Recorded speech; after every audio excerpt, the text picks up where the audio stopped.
When my prolapse first started, I did not even have the words for it. I just knew something felt like it was falling out, and there was this heaviness that got worse by the end of the day. I thought maybe, I really don't know what I thought. I knew something was going on, and I just couldn't quite figure out exactly what it was. I'm not a doctor, and I'm not a pelvic floor physical therapist. I'm a woman who lives with pelvic organ prolapse, and I built this company after going through it myself.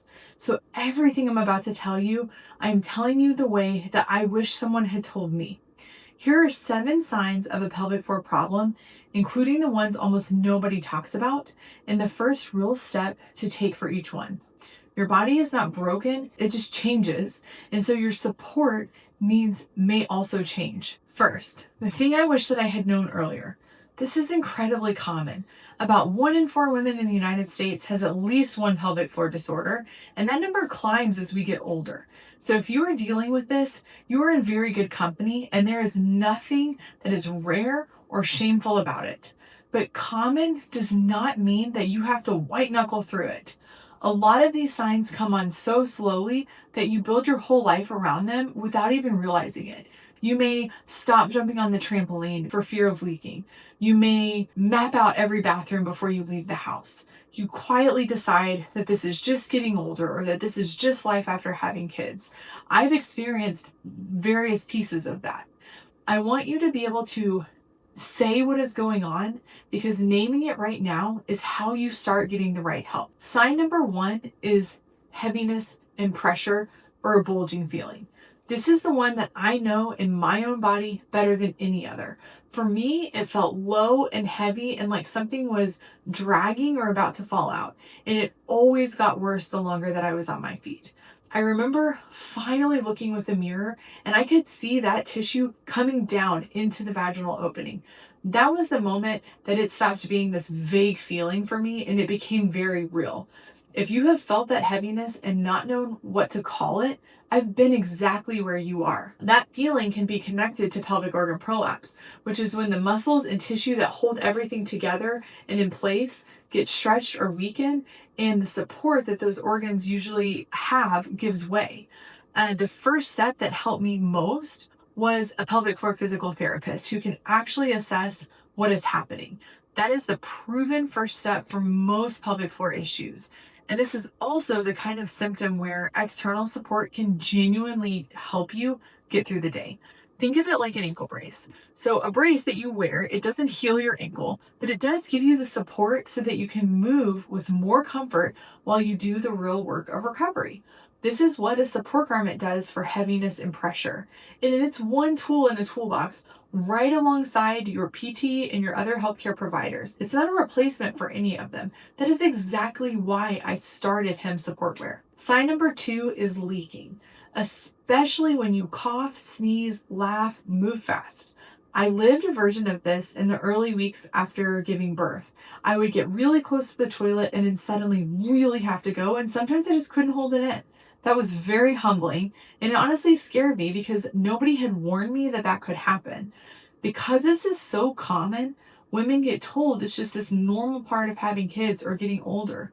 It is common, but it's also worth taking seriously, and it's often linked to how your pelvic floor muscles are working. And the good news is this is not about my product. Pelvic floor physical therapy has strong evidence behind it for this exact symptom. And for a lot of women, it makes a real difference. So see a pelvic floor PT and talk to your provider. This is one of the most treatable signs on the whole list. Please do not just live with it. Sign number 3 is that constant urge to go. The feeling that you always need to go to the bathroom, even right after you went. I remember after my first daughter was born, we took a trip to the beach where my sister lives, and I spent the whole time doing our beach walks feeling like I constantly needed to go to the bathroom. This actually happened after both of my girls. At the time, I assumed it was a normal part of being postpartum, and it took me a while to learn that this isn't even always about your bladder at all. Your pelvic floor muscles can play a big role in how your bladder signals even work, so that constant urge can be a pelvic floor sign rather than a bladder problem on its own. This is where, again, that pelvic floor PT can help you evaluate it, and your provider can rule out other causes like infection. So start there. Sign number 4 is trouble fully emptying your bladder. So you go, but it feels like you're not quite done, or you find yourself going again a few minutes later.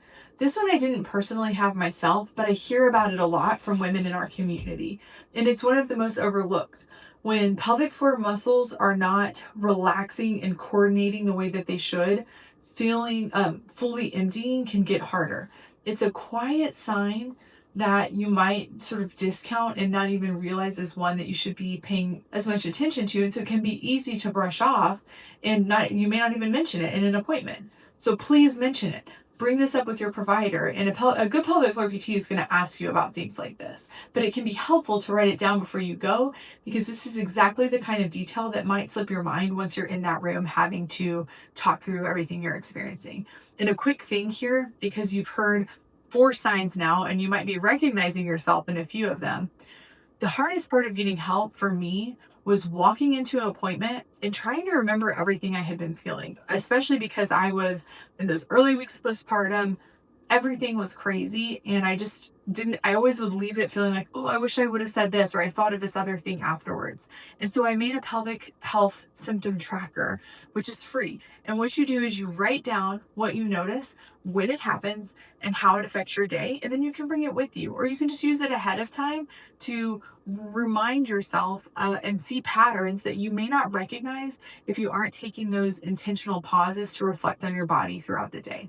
And it can make that conversation with your PT or your provider so much easier. So it's completely free, and the link is in the description below. Now for number 5. So sign 5 takes us to the bowel side. And I'm going to say this very simply because it's so important. Constipation, straining, or that feeling that you're never quite finished, this was not one of mine, but it's one that we hear about a lot. And a lot of times people feel embarrassed, even though they should not have to be. The same muscles that support your bladder also help coordinate bowel movements. When they are too tight or not working together the way that they should, you can get stuck in this cycle of straining. And straining when you're going to the bathroom over time is really hard on your pelvic floor. And so it can feed right back into that loop of perpetuating some of these other signs that we're talking about. Again, a pelvic floor PT can help here too. And your provider can look at that bigger picture. So this is another one of those things that really responds well to the right care. So it is worth raising it. So now number 6, sign 6 is pain. There's pelvic pain, tightness, a burning feeling or discomfort that you can't quite explain. Again, this isn't one that I experienced personally, but I had a lot of discomfort. My own pelvic floor PT spent a lot of time in our sessions doing manual work on how tight I was carrying things in my abdomen. That tightness is very real, and for a lot of women, it can show up as pain. People assume that a pelvic floor problem means that the muscles are too weak, but muscles can often be too tight and can't relax. That's just as big of a problem, and they can cause pain and burning. And that is why guessing on your own to determine what's going on is so hard, and why you shouldn't take generic advice. You need someone who can actually feel what your muscles are doing. And this one gets dismissed a lot, and if that's happened to you, I'm truly sorry. Your pain is real, and it is worth investigating. And this is a clear one for a pelvic floor PT, and so your provider should be in the loop. Please don't let anybody wave it away or dismiss what you're feeling, and talk about it with your provider. Sign number 7. So 7 is one that almost nobody warns you about, and it's really deeply personal for me. So tampons that suddenly feel uncomfortable, that slip, or that just won't stay in place. If that's happened to you, you are not imagining it. I cannot wear tampons anymore because of my prolapse. Now, I wore them before, everything kind of changed in that space. But when I had tried them again, they would just get pushed right back out. Then I tried menstrual cups. Those don't work for me either. The same thing happens.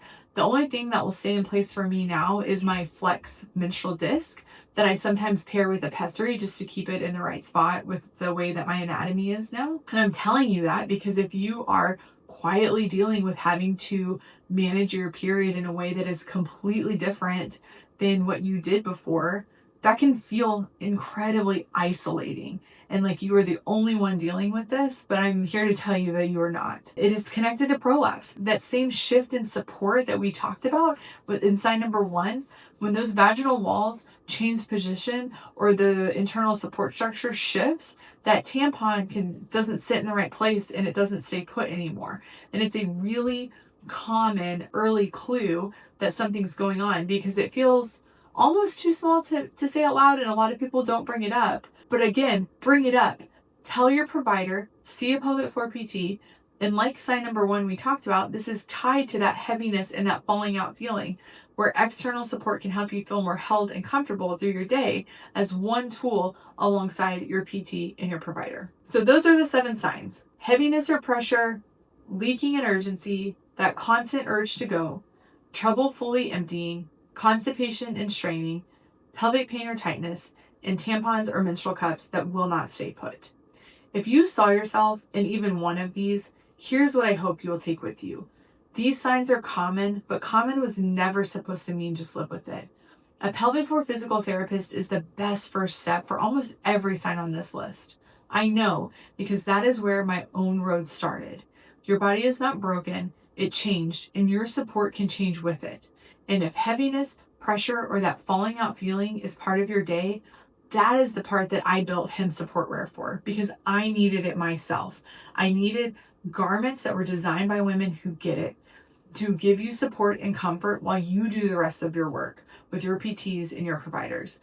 This is made for your real life. So before you go, grab the symptom tracker at the link in the description below, write down what you've been feeling, even the signs that seemed too small to matter, and take it to your next appointment. It is the simplest way to turn what you notice today into the conversation that actually gets you help.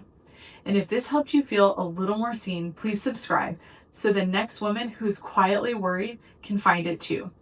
I hope that this has been helpful, and I will see you in the next video.